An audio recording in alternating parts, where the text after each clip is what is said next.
A lot of people got a high performance car with those kind of drilled rotors.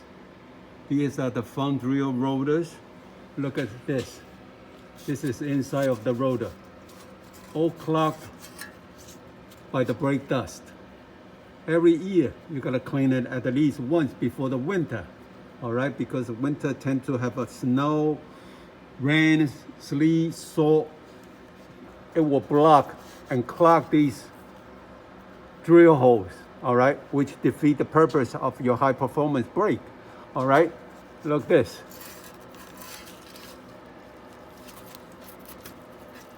Look at how much dust come out. Those are all brake dust. See the difference here and here. Okay, do it once a year. It definitely help you. All right, these are already clean out. You see, you can see the drill hole is clear, but the inside not quite.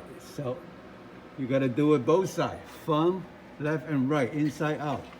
So either have your mechanic do it for you or you do it yourself. All right. Thank you for watching. Good luck.